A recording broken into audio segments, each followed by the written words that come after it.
ప్రభువైన యేసుక్రీస్తు నామంలో మీకు అందరికీ శుభములు. మరి మనము జూన్ మాసంలోకి ఎంటర్ అయ్యాము ఆల్రెడీ. దేవుడు గత 5 నెలలు ఈ సంవత్సరంలో మనల్ని కాచి కాపాడి మరి ఒక నెలలోనికి ప్రవేశింపజేశారు. వచ్చే నెలలో అనగా సరిగ్గా ఇదే సమయం జూలై 3వ తేదీన ఒక ప్రత్యేకమైన దినము మనందరికీ. ఏంటంటేది ఇండియన్ క్రిస్టియన్ డే అని దాన్ని చెప్తుంటాం. అనగా మరి యేసు ప్రభు పోయిన వారం మనం ఆయన ఆరోహణమై వెళ్తూ ఆయన మనకి ఏ ఆజ్ఞలు ఇచ్చాడో దాని గురించి ధ్యానం చేసి ఉన్నాం. ఆ ఆజ్ఞ ప్రకారంగా తోమ మన భారతదేశానికి సువార్త ప్రకటించడానికి వచ్చాడు.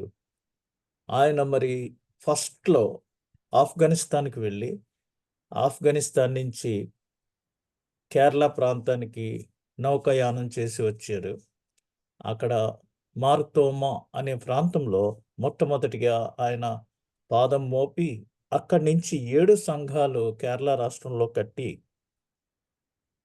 మరి 52వ సంవత్సరంలో ఆయన కేరళ రాష్ట్రంలో ప్రవేశించి, చివరిగా మద్రాసులో ఉన్న మరి మైలాపూర్ రాజు ఆహ్వానాన్ని అందుకొని మద్రాసు చెన్నై పట్టణానికి వచ్చి, అక్కడ కొద్ది రోజులు మరి పరిచర్య చేసి అలా చేస్తూ ఉండగా మరి అక్కడున్న బ్రాహ్మణులు కొంతమంది కలిసి ఆయనను వెనక నుంచి వెన్నుపోటు పొడిచి బళ్ళెంతో పొడిచి చంపేశారు. ఆయన మరి చనిపోయిన దినము జూలై 3వ దినము. మరి మన భారతదేశంలో ఈరోజు క్రైస్తవ్యం ఉందంటే ఆర్ఎస్ఎస్ వాళ్ళు అనుకుంటారు ఇది పరాయి మతము, పరాయి దేశానికి చెందిన మతము అని అనుకుంటున్నారు. కానీ మొదటి శతాబ్దంలోనే ఇది మన దేశానికి వచ్చింది. 46వ సంవత్సరంలో సుమారుగా ఆఫ్ఘనిస్తాన్ వెళ్తే, 52వ సంవత్సరంలో తోమా కేరళ ప్రాంతానికి రావటం వల్ల మనం మొదటి శతాబ్దం నుంచి భారతదేశంలో క్రైస్తవులు ఉన్నారు. అందుకు జ్ఞాపకార్థంగా మరి ఆయన మరణించిన దినాన్ని మనము భారత క్రైస్తవ దినోత్సవంగా మరి మనం ఆచరిస్తున్నాం. కాబట్టి వచ్చే నెలలో 3వ తేదీని ఇది మనం ఆయన ఏమేం పరిచర్యలు చేశారో అవన్నీ మనం గుర్తు చేసుకుంటాం. ఈ దినం మరి పౌలు గారు తన యొక్క మిషనరీ ప్రయాణంలో జరిగిన కొన్ని సంఘటనలు అపోస్తల కార్యాలు 17వ అధ్యాయాన్ని ఆధారంగా చేసుకొని మనం ధ్యానించున్నాం. ఎందుకంటే మన దేశంలో కూడా అనేక మంది విగ్రహారాధికులు ఉన్నారు. అంటే నేను ఎవరిని ఏమీ కామెంట్ చేయట్లేదు. అయితే జీవించుచున్న దేవుడికిని మరి మానవులు తయారు చేసుకున్న ఆ విగ్రహాన్ని, సృష్టాన్ని పూజించటంలో మరి అర్థం లేదు. ఎందుకని అది మన చేతితో చేసింది. మరి అది దేవుడిగా కొలిస్తే మనకి ఏ విధమైన ఆహ్, ఆహ్, దైవ సంబంధమైన విషయాలేమీ మనకి అగుపడవు. ఆ విషయాన్ని పౌలు గారు ఇక్కడ ఏ విధంగా తెలియజేశారనేది ఈ దిన వాక్య భాగంలో మనం ధ్యానం చేయనున్నాం. ఆయన మరి దెస్సలోనిక, బెరయ మరియు ఏథెన్స్ పట్టణాలకి వెళ్లారు. ఇక్కడ చూస్తే ఆహ్, అపోస్తల కార్యాలు 17వ అధ్యాయంలో మరి మొదటిగా దెస్సలోనికి వెళ్లారు. ఎక్కడి నుంచి వెళ్లారు అంటే అంతకు ముందు మరి వారిని పౌలును, సీలలను లుస్త్రకొచ్చినప్పుడు దెర్బే నుంచి లుస్త్రకొచ్చినప్పుడు అక్కడ మరి వారిని ఒక గ్రామంలో చావడిలో వారి ఇరువురిని బాగుగా కొట్టి అధికారుల యొద్దకు ఈడ్చుకుపోయి వారిని జైల్లో వేసినప్పుడు పౌలును, సీలను మరి వారు జైల్లో స్తోత్రం చేయుచు కీర్తనలు పాడుచుండిరి అని 16వ అధ్యాయంలో ఉంది. 25వ వచనం. అయితే మధ్యరాత్రి వేళ పౌలును, సీలయు దేవునికి ప్రార్థించుచు కీర్తనలు పాడుచూ ఉండిరి. ఖైదీలు వినుచుండిరి. జైల్లో వేశారని ఏమీ విచారపడకుండా వారు చేస్తున్నప్పుడు, అప్పుడు జైలు తలుపులు భూకంపం వచ్చి తెరుచుకున్నాయి.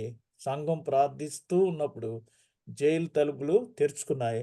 వీళ్ళు బయటికి వెళ్ళిపోతారేమో అనుకునే సమయంలో మరి జైలు అధికారి దీపం తీసుకొని వచ్చి, ఎందుకంటే జైల్లోంచి ఎవరన్నా పారిపోతే జైలు అధికారి యొక్క కుటుంబాన్నంతటిని చిత్రహింస చేయటం ఆ రోమా ప్రభుత్వానికున్న అలవాటు. కాబట్టి ఆ జైలు అధికారి కత్తి తీసుకొని తన్ను తాను చంపబోయే చం ఆత్మహత్య చేసుకునే సమయంలో వాళ్ళు పారిపోయారనుకుని చూడండి ఇక్కడ 27వ వచనం. అంతట చెరసాల నాయకుడు మేలుకొని చెరసాల తలుపులన్నీయు తెరిచి ఉండుట చూచి ఖైదీలు పారిపోయారనుకుని కత్తి దూసి తన్ను తాను చంపుకొనెను. చంపుకొనబోయెను. అప్పుడు పౌలు, నీవు ఏ హానియు చేసుకొనవద్దు. మేమందరము ఇక్కడే ఉన్నామని బిగ్గరగా చెప్పాను. అప్పుడు అతను దీపం తీసుకొని వచ్చి వారిని చూచి తన ఇంటికి తీసుకొని వెళ్ళి వారి గాయాలనన్నిటినీ కడిగాడు.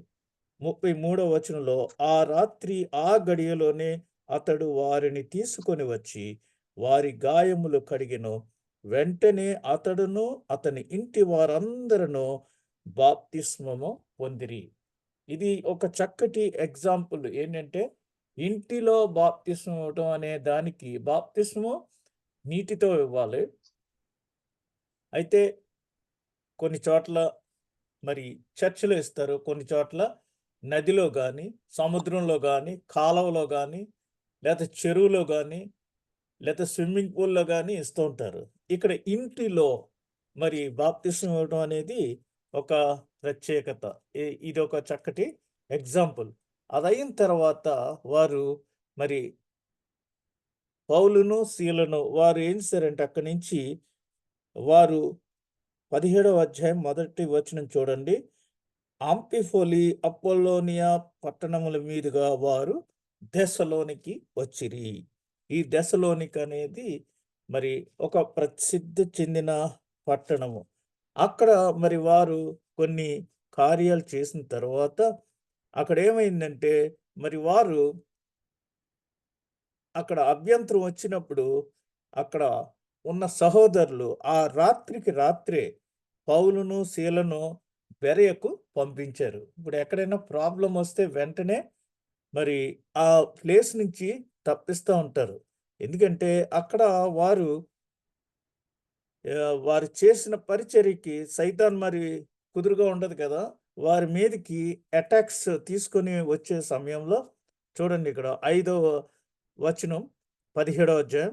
అయితే యూదులు మత్సరపడి పనిపాటులు లేక తిరుగు కొందరు దుష్టులను వెంటబెట్టుకొని గుంపు కూర్చి పట్టణమెల్లా అల్లరి చేయుచు యాసోను ఇంటి మీద పడి వారిని జనుల సభ ఎదుటికి తీసుకొని వచ్చుటకు ప్రయత్నము చేసిరి.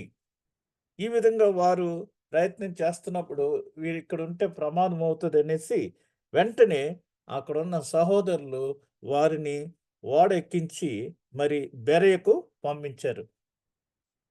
ఇక్కడ ఫస్ట్ థెస్సలోనిక సంఘానికి వెళ్ళారు. అక్కడి నుంచి బెరయకు వచ్చారు. బెరయకు రాగానే మరి చూడండి ఏం జరిగిందో. పౌలు గారి యొక్క రెండవ మిషనరీ ప్రయాణం ఇది. యెరూషలేం నుంచి అంతియొకయ, అంతియొకయ నుంచి చూసారు కదా! ఈ ఈ ప్రాంతాలన్నీ ఆయన తార్సు, దెర్బే, లుస్త్రా, ఈకొనియ. లుస్త్రా అనేది 16వ అధ్యాయంలో మనం చూస్తున్నాము.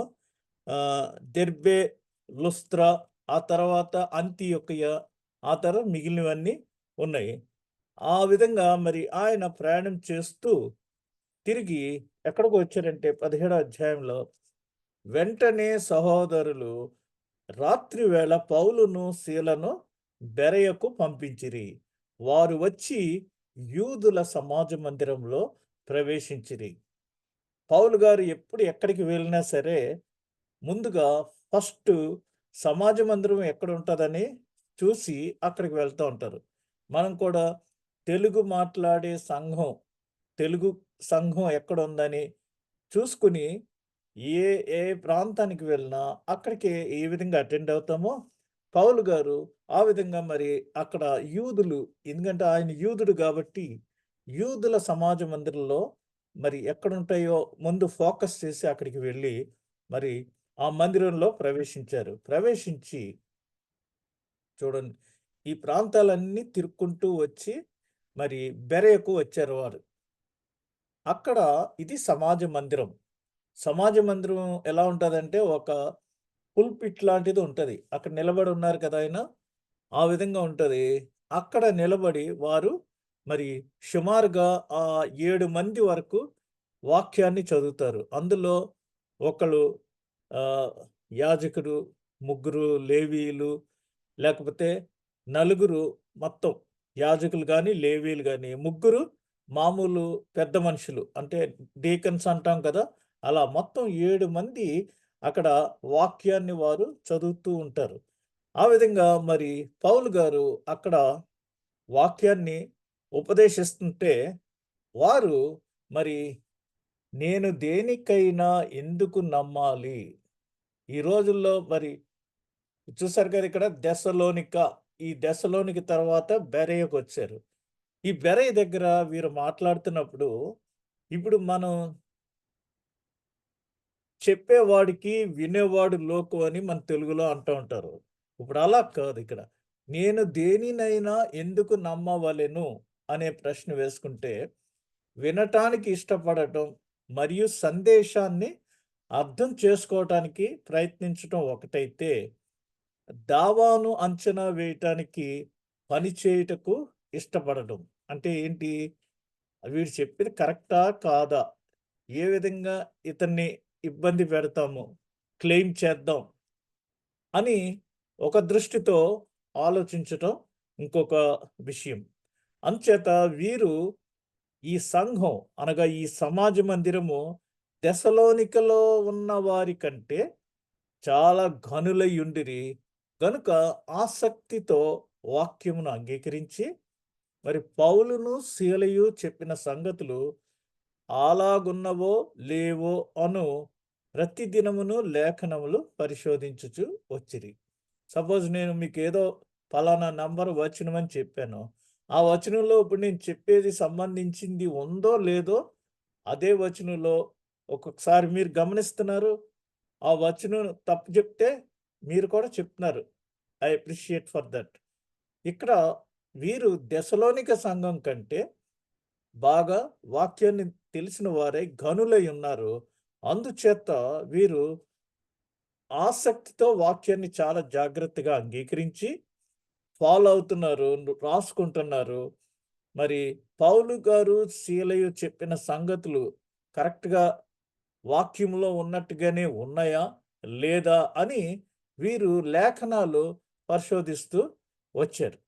ఆ విధంగా మరి వారు ఈ లేఖనాలు పరిశోధించుతూ ఉన్నప్పుడు అక్కడేమైందో ఒకసారి చూద్దాం.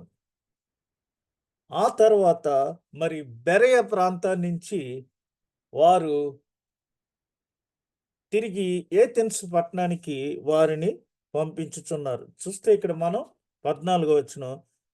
అయితే బెరయలో కూడా పౌలు దేవుని వాక్యము ప్రకటించుచున్నాడని దెసలోనికలో ఉన్న యూదులు తెలుసుకొని అక్కడికి వచ్చి జనసమూహములను కలవరపరిచిరి. దెసలోనికలో ఉంటే అక్కడ కొంతమంది యూదులు మరి వీరిని డిస్టర్బ్ చేశారు. అందుకని అర్జెంట్‌గా నైట్‌కి నైట్ బెరయకు పంపించారు.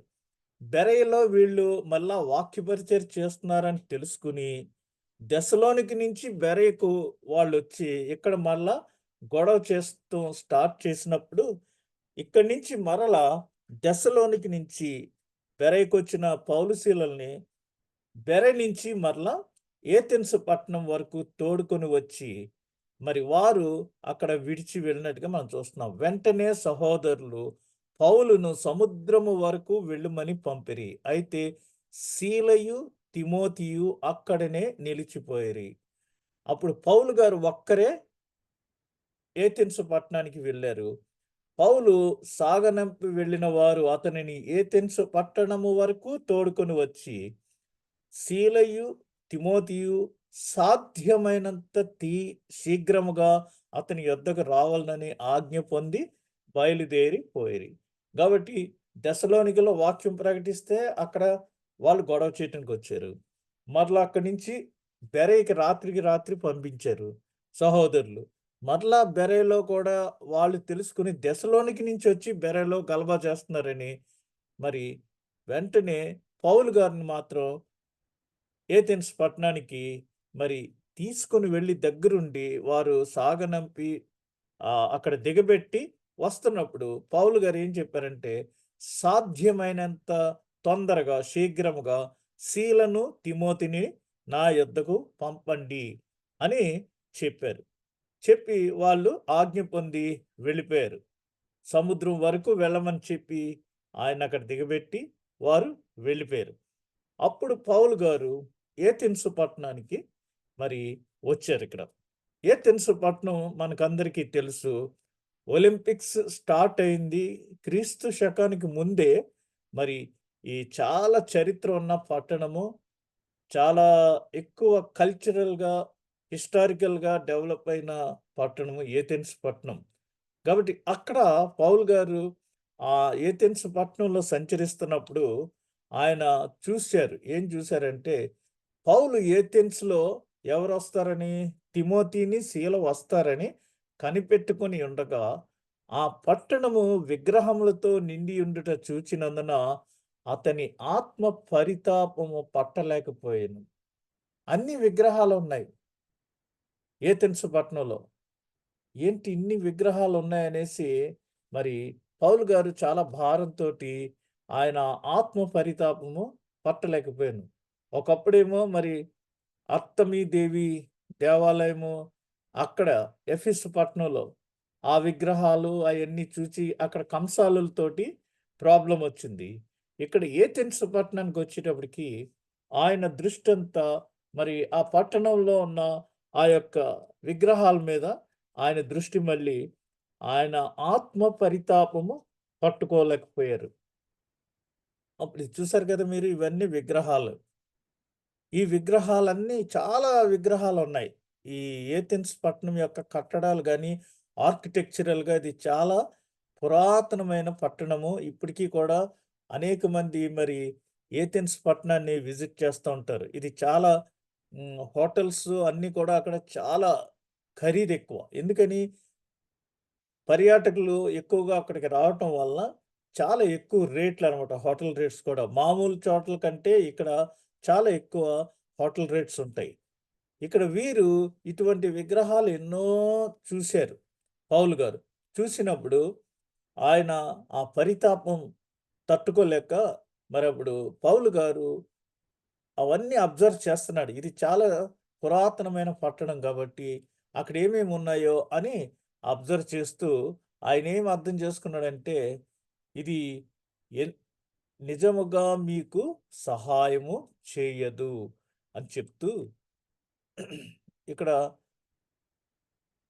ఆయనేం చెప్తున్నారంటే చూడండి. ఆహ్,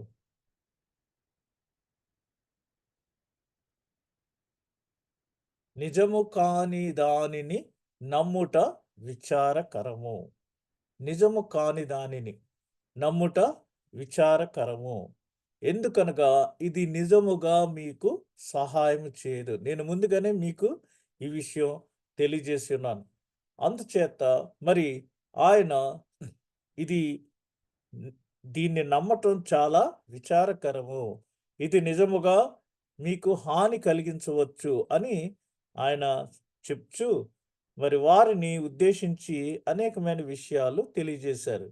నిజంగా దీన్ని నమ్మటం చాలా విచారకరము అని చెప్పి ఆయన అక్కడున్న వారితోటి ఎందుకనగా ఇది నిజముగా మీకు సహాయం చేయదు. ఎందుకని మీరు సృష్టాన్ని పూజిస్తున్నారు. సృష్టాన్ని పూజిస్తే ఏంటి ఉపయోగం చెప్పండి? సో, మరి దేవుడు ఒక్కడే, సృష్టికర్త ఒక్కడే.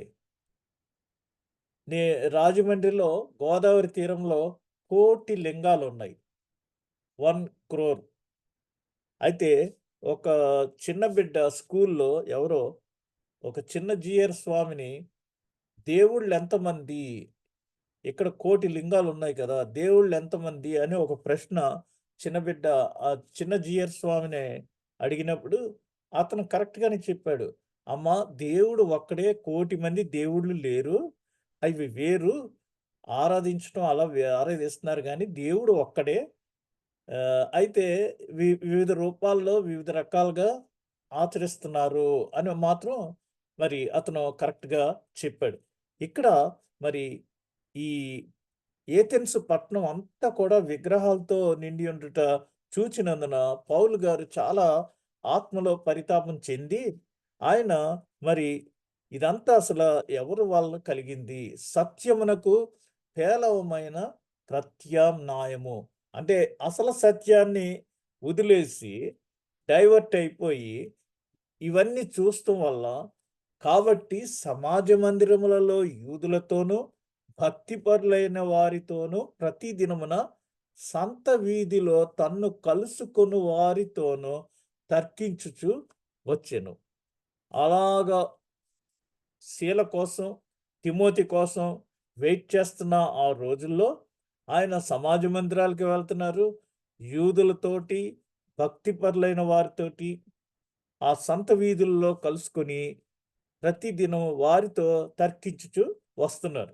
వచ్చినప్పుడు ఏమైందంటే అక్కడ ఎపికూరీలలోను, స్తోయికులతోనూ ఉన్న కొందరు జ్ఞానులు అతనితో వాదించిరి. మనం ఎప్పుడైనా ఏదైనా చెప్పినప్పుడు ఖచ్చితంగా అది మనల్ని రివర్స్ యాంగిల్‌లో మరి వాదించడానికి వస్తా ఉంటారు. ఎందుకనగా మరి కొంతమంది రకరకాల భావాలతోటి, రకరకాలైన నమ్మకాలతోటుంటారు. కొంతమందైతే అసలు దేవుడే లేడని చెప్తారు. వారందరూ కూడా వాదించటానికి ఇక్కడికి వచ్చారు.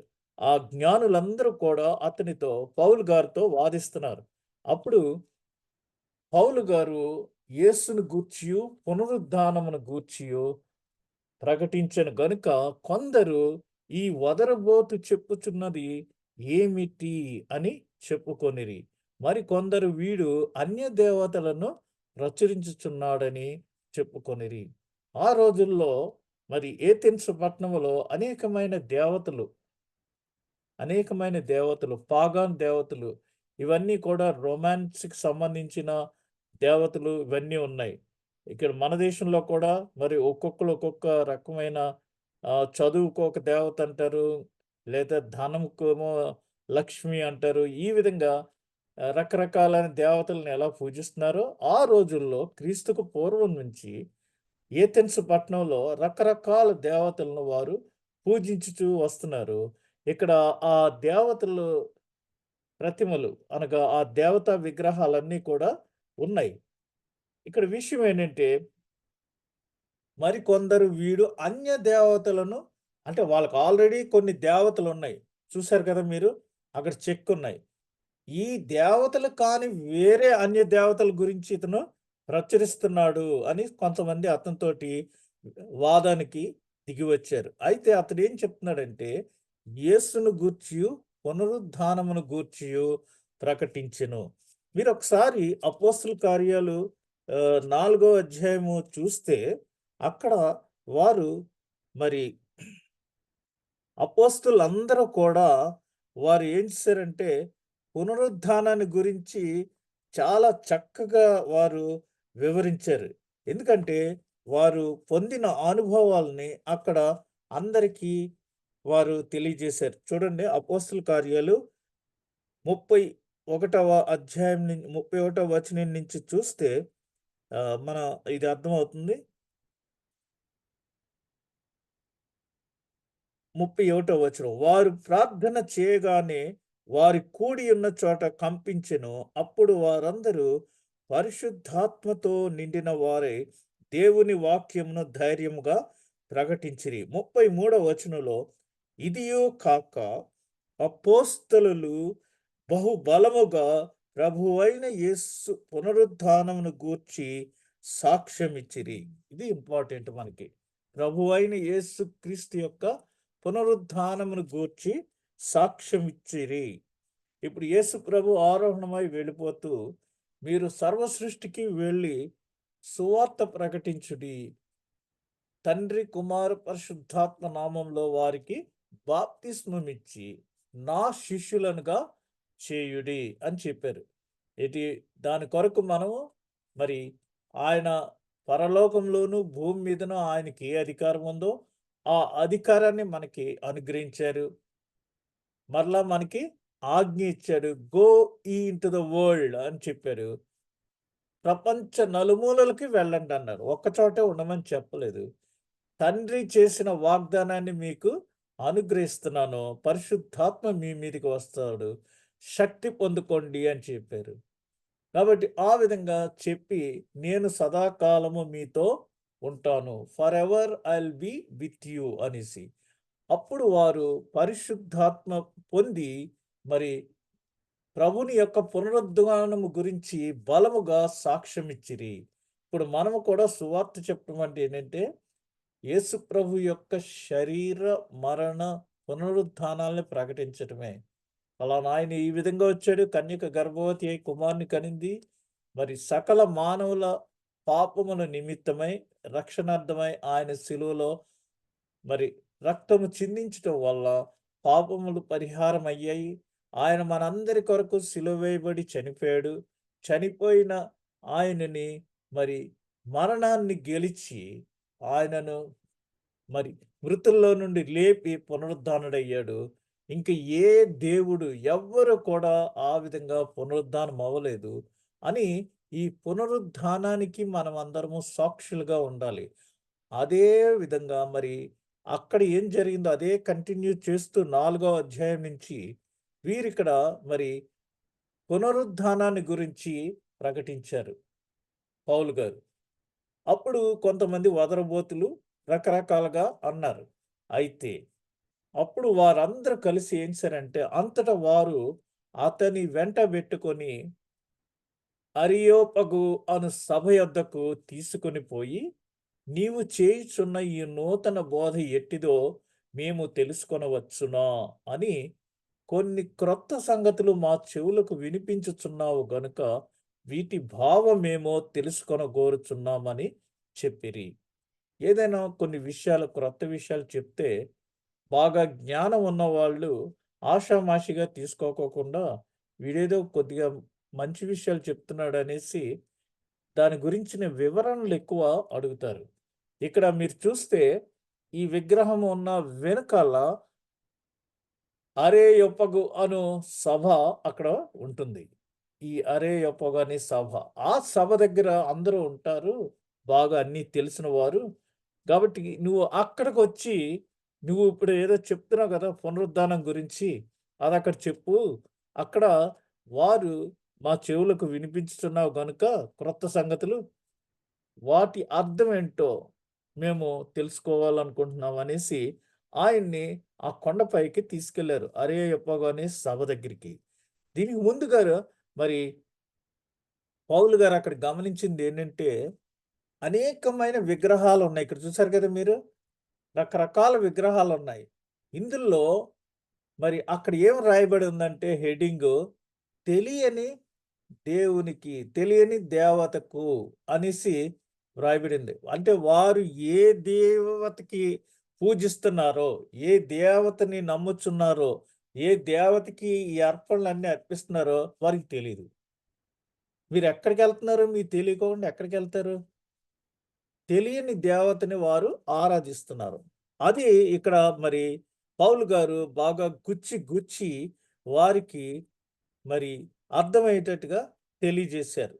ఆయనేం చెప్పారంటే కొన్ని క్రొత్త సంగతులు చెప్తూ అరియోపగు అనే ఆ యొక్క సభ దగ్గరికి ఆయన్ని తీసుకొని వెళ్లారు. అక్కడ కొన్ని క్రొత్త సంగతులు ఆయన మరి వారికి తెలియజేసినప్పుడు, వారు దీని భావం ఏంటో చెప్పు మాకు అని చెప్పినప్పుడు, ఆయన ఇది అరియోపగు సభ కొండ మీద ఉంది. అక్కడికి తీసుకెళ్లారు.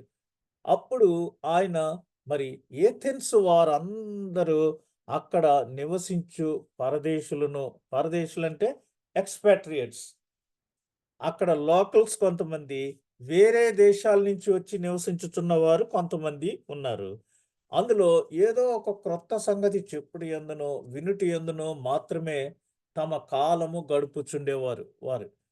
ఇప్పుడు మనం ఎక్కడికైనా టూర్‌కెళ్ళామనుకోండి, అక్కడ ఏమేమున్నాయి, మ్యూజియంలు ఏమున్నాయి, చరిత్ర ఏముంది, ఇవన్నీ మనము అబ్జర్వ్ చేస్తుంటాం. అలాగా ఏథెన్స్‌లో ఉన్నవారు కూడా అక్కడ ఏమేం గుళ్ళున్నాయి, ఏమేం దేవతలున్నాయి, మరి అక్కడకు నివసిస్తున్న ఈ పరదేశులు కూడా క్రొత్త సంగతులు ఏమున్నాయి, ఎవరైనా చెప్తుంటే అది వినటం, ఆ విధంగా వారు టైమ్ పాస్ చేస్తూ ఉండేవారు.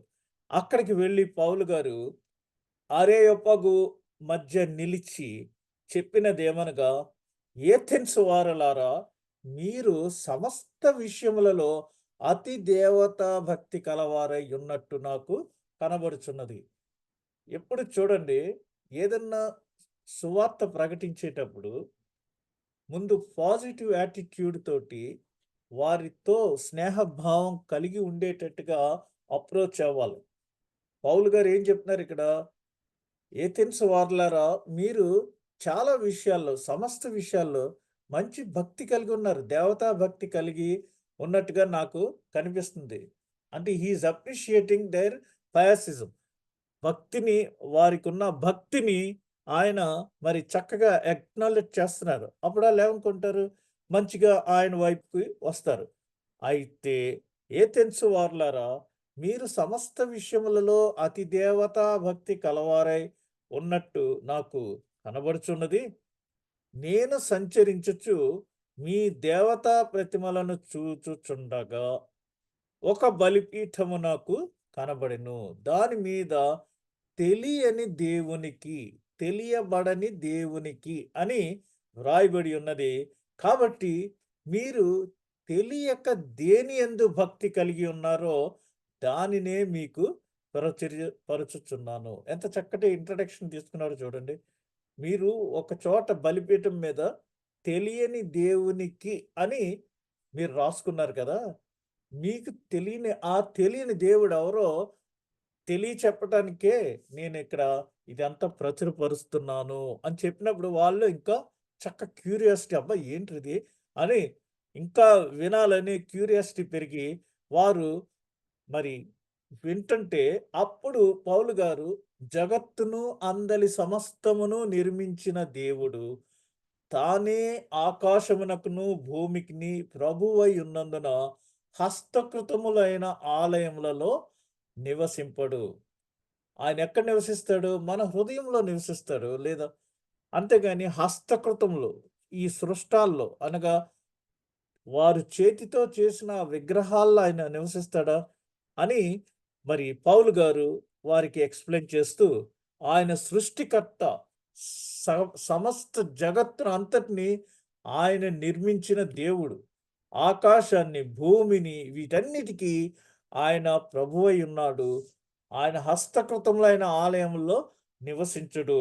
ఆయనే సృష్టికర్త అని చెప్చు వారికి స్వయం సమృద్ధిగా ఆయన అందరికిని జీవమును, ఊపిరిని, సమస్తమును కలుగ దయచేయువాడు గనుక తనకు ఏదైనను కొదువయున్నట్టు మనుష్యుల చేతులతో సేవింపబడువాడు కాడు.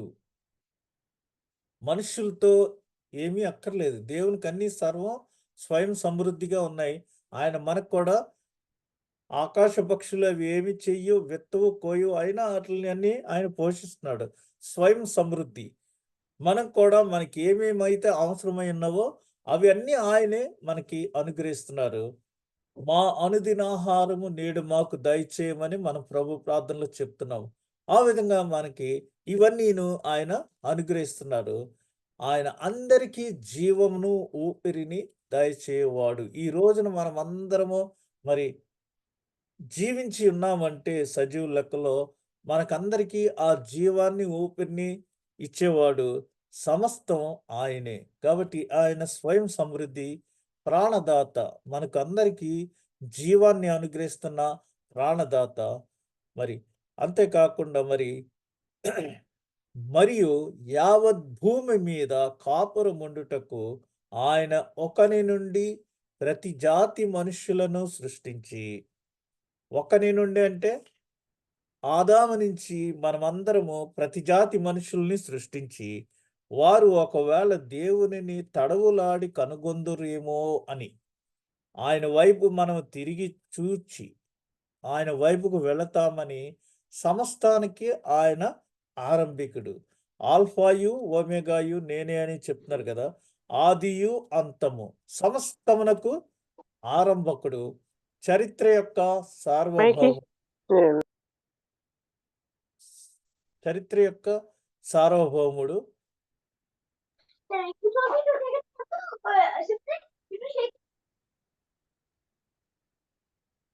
కాబట్టి మరి ఆయన ఏం చెప్తున్నారండి ఇక్కడ? మరియు యావత్ భూమి మీద కాపురముండుటకు ఆయన ఒకని నుండి ప్రతి జాతి మనుష్యులను సృష్టించి, వారు ఒకవేళ దేవునిని తడవులాడి కనుగొందురేమో అని ఈ చరిత్ర అంతటికి ఆయన మరి మనందరి కొరకు ఎప్పుడు ఎదురు చూస్తూ ఉంటాడు. ఆ సంకల్పం ఉన్న వ్యక్తిగత దేవుడు, మనకందరికీ తో పర్సనల్ రిలేషన్ ఉన్న వ్యక్తిగత దేవుడు. ఎందుకనగా మనము అందరము ఈ రోజుల్లో మొబైల్ ఫోన్స్ ఒకళ్ళ నంబర్ ఒకరికి కాకుండా అందరికీ రకరకాల నంబర్స్ ఉన్నాయి. అందరి వేలు ముద్రలు డిఫరెంట్. అయితే అందరితోనూ వ్యక్తిగత రిలేషన్ ఉన్న దేవుడు మన దేవుడు. ఆయన మరి ఈ శుభవార్త ఏంటంటే, అతీంద్రియ మరియు ప్రఖ్యాత దేవుడు మనకి ఉన్నాడు అని ఒక చక్కటి శుభవార్తను ఈ ఏథెన్స్‌లో ఉన్న ప్రజలందరికీ తెలియని దేవునిని మొక్కుచున్నాము అని అక్కడ వ్రాయబడిన చోట ఈ అరేయపగు ఆ సభ దగ్గర పౌలు గారు వివరించినప్పుడు, మరియు మీరు ఆయన కోసం చేరుకోవాలనుకుంటే ఆయన మీ ద్వారా కనుగొనబడాలని ఆయన దయతో కోరుకుంటాడు. ఏంటంటే థ్యాంక్ యూ.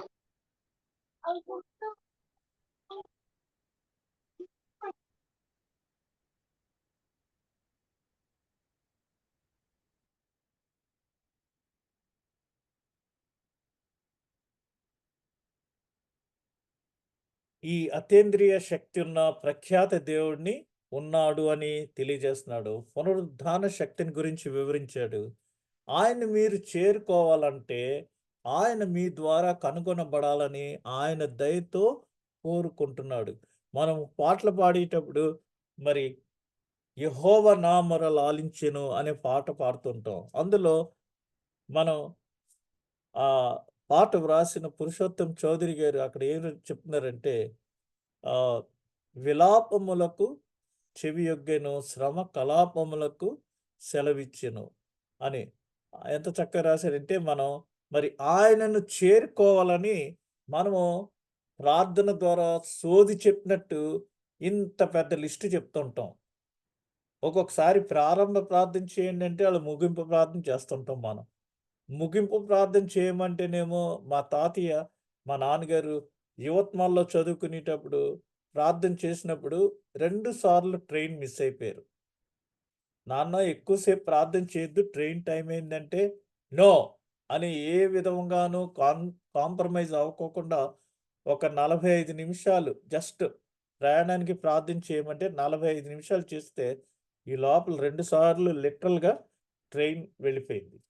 ఆ విధంగా మరి మనం చేసే భామ కలాపాల్లో సోది చెప్తారు చూసారా? ఆ విధంగా విలాపములకు సెలవిచ్చెను, శ్రమ కలాపములకు చెవియొగ్గెను అని అక్కడ పాటలో ఉంటది. ఇన్ని చెప్పిన దేవుడు దయతో ఆయనను కనుగొనటానికి మనల్ని కోరుచున్నాడు. మనమైతే అంతసేపు మనకి అంత ఓపిక ఉండదు, వినము.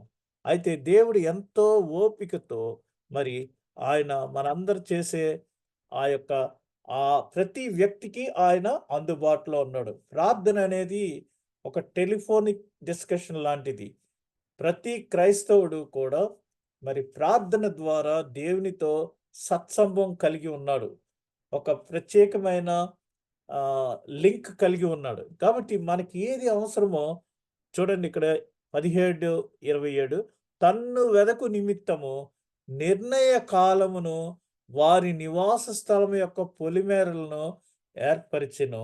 ఆయన మనలో ఎవనికిని దూరముగా ఉండువాడు కాడు. ఎంత పాపినైనను ఆయన చేర్చుకుంటండి. అందుకని మనం కూడా ఏం పాడతాం? ఉన్నట్టు నేను వచ్చేదన్, ఉన్నట్టు నేను వచ్చేదన్ అని. నేను ఏ విధంగా ఉంటే ఆ విధంగా ఉన్న పాటున నీ సన్నిధికి వస్తున్నాను. ఎవరికీ దూరంగా లేడు. ఎవరు దగ్గర కావాలనుకుంటే వారు దగ్గర అవ్వచ్చు. అందుకని మానవులు కల్పించిన పద్ధతులు దేవోపదేశములని బోధించుచు నన్ను వ్యర్థముగా ఆరాధించుదురు అని వ్రాయబడినట్టు వేషధారులైన మిమ్మును గూర్చి యెషయా ప్రవచించినది సరి అయినది అని ఇక్కడ మనకి వాక్యము తెలియజేయుచున్నది. దేవోపదేశములని బోధించు దేవుడు చెప్పాడనేసి బోధించేసి నన్ను వ్యర్థంగా ఆరాధించుదురు మళ్ళీ వ్యర్థంగా ఆరాధిస్తున్నారు అనేసి ఆయన వేషధారులను ఉద్దేశించి మనకి చెప్పింది ఇక్కడ నిజంగానే జరుగుతుంది అనేసి ఈ దేవుడు ఇలా చేయమన్నాడని చెప్పి తప్పు త్రోవ చూపించేవారు దేవోపదేశములని అని అంటే కాదవి దేవుడు చెప్పినవి కాకపోయిని వీరు దేవుడే చెప్పాడనేసి బోధించుచు మరి వ్యర్థంగా ఆరాధిస్తున్నారనేసి ఇక్కడ చెప్పబడింది.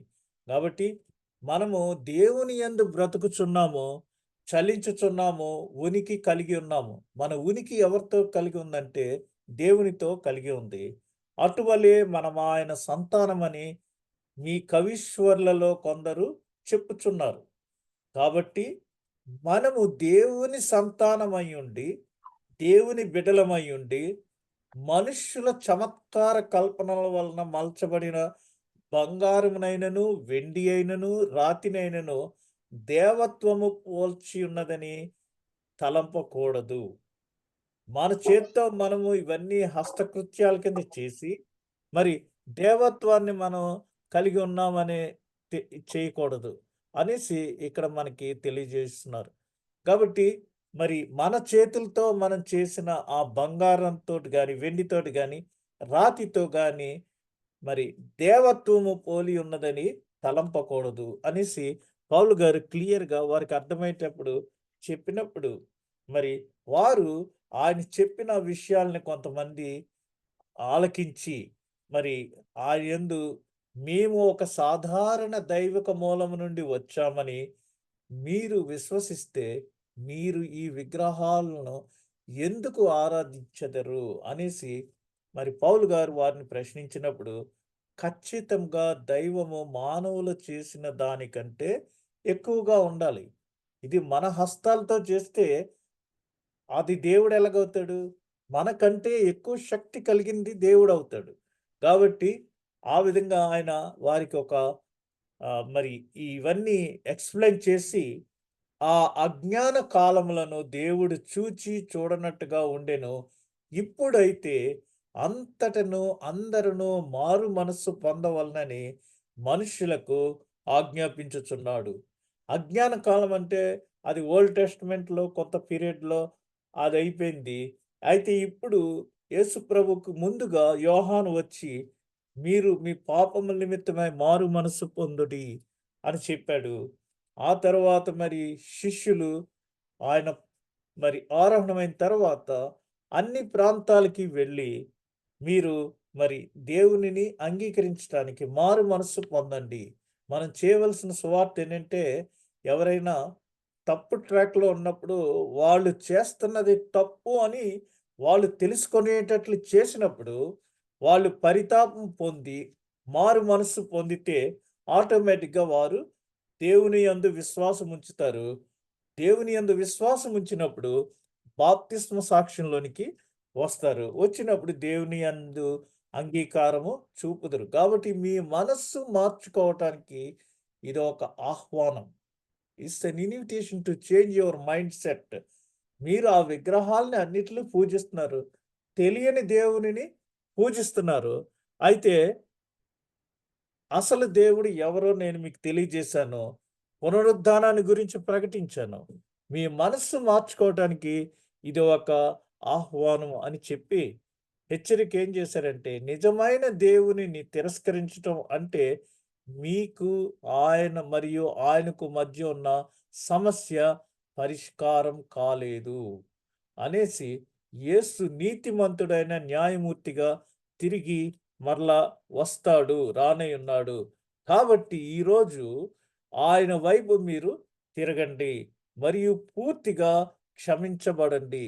ఎవరైతే ఆయన యొద్దకు వస్తారో, ఆయన వారి పాపముల నిమిత్తమై పశ్చాత్తాపపడి ఎవరైతే వస్తారో, వారి పాపములన్నిటినీ ఆయన పూర్తిగా క్షమించి, మరి తన బిడ్డలుగా ఆయన ఎంచుకుంటాడు అని చెప్పినప్పుడు, మృతుల పునరుద్ధానము గూర్చి వారు వినినప్పుడు కొందరు అపహాస్యం చేసిరి. మరికొందరు దీనిని గూర్చి నీవు చెప్పుచున్నది ఇంకొకసారి విందుమని చెప్పిరి. అలాగుండగా పౌలు వారి మధ్య నుండి వెళ్ళిపోయిని. ఈ విధంగా అనేకమైన విషయాలు వారికి చెప్పి, ఇది అరేపియగు సభ. ఇక్కడికి వెళ్ళి ఆయన చెప్పి వారికి ఈ విషయాలన్నీ తెలియజేసినప్పుడు కొంతమంది అంగీకరించారు. మరి కొంతమంది మరి ఇంకను అంగీకరించలేదు. అయితే కొందరు మనుషులు అతని హత్తుకొని విశ్వసించిరి. వారిలో అరెయోపగు గీతుడైన దియనూసియు, దమరియను స్త్రీయు వీరితో కూడా కొందరు ఉండిరి. కాబట్టి ఎక్కడైతే సువార్త ప్రకటించబడుతుందో అక్కడ ఖచ్చితంగా కొంతమంది విశ్వసిస్తారు. దేవునిని అంగీకరిస్తారు. కొన్ని చోట్ల సైతాన్ ఏం చేస్తదంటే వారిలో వారికి విభేదాలు సృష్టించి మరి విభజిస్తది.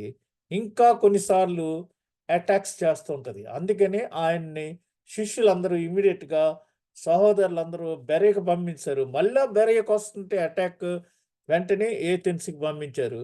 అయితే దేవుడు ఆయనను అక్కడికి నడిపించింది ఎందుకంటే, తెలియని దేవునిని ఆరాధించే వారిని, తెలిసిన దేవునిని ఆరాధించే వారుగా మార్చటానికి పౌలు గారిని దేవుడు ఒక ప్రణాళికలో ఈ ఈ దేశానికి ఏథెన్స్ పట్టణానికి మరి మరలించినట్టుగా మనం గమనించవచ్చు. ఇది మరి తెలియని దేవతల్ని ఈ రోజుల్లో అనేక మంది ఆరాధిస్తున్నారు. అది దేవుడని కూడా తెలీదు. అయితే అందరూ చేస్తున్నారు గదా! అని మనం చేస్తాం.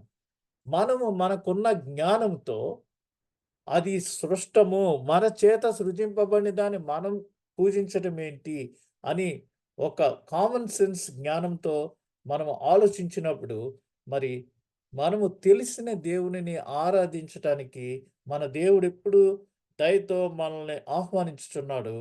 ఈ ఆహ్వానాన్ని అంగీకరించి మనము ఆయన దగ్గరికి వెళ్ళినప్పుడు మనకందరికీ నిత్య జీవాన్ని ఇవ్వటానికి ఆయన సిద్ధంగా ఉన్నాడు. అందుచేత ఈ విషయాలను మనం మరి ప్రపంచ నలుమూలలకు అందరికీ తెలియజేయవలసిన వారమై ఉన్నాము. అందుకొరకు మనకి ప్రభువు ఒక గొప్ప ఆజ్ఞను అనుగ్రహించున్నాడు. అదే ద గ్రేట్ కమిషన్. మీరు సర్వలోకమునకు వెళ్ళి సర్వ సృష్టికి సువార్తను ప్రకటించుడి అని. అందుమూలన మరి తోమా గారు మన దేశానికి వచ్చి ఉన్నారు. మనం ఎక్కడ ఉంటే అక్కడ క్రీస్తు కొరకు సాక్షులుగా ఉండాలి. అపోస్తలుల కార్యాలు 4వ అధ్యాయం మరియు 35వ వచనంలో చెప్పినట్టు వారు క్రీస్తు కొరకు పునరుద్ధానం నిమిత్తమై సాక్షులుగా ఉండిరి. ఆ విధంగా మనము కూడా ఎక్కడ ఉంటే ఎక్కడ పనిచేయు చోట ఆయన కొరకు సాక్షులుగా ఉండుటకు దేవుడు తన కృపను మనకందరికీ దయచేయనుగాక. ఆమేన్.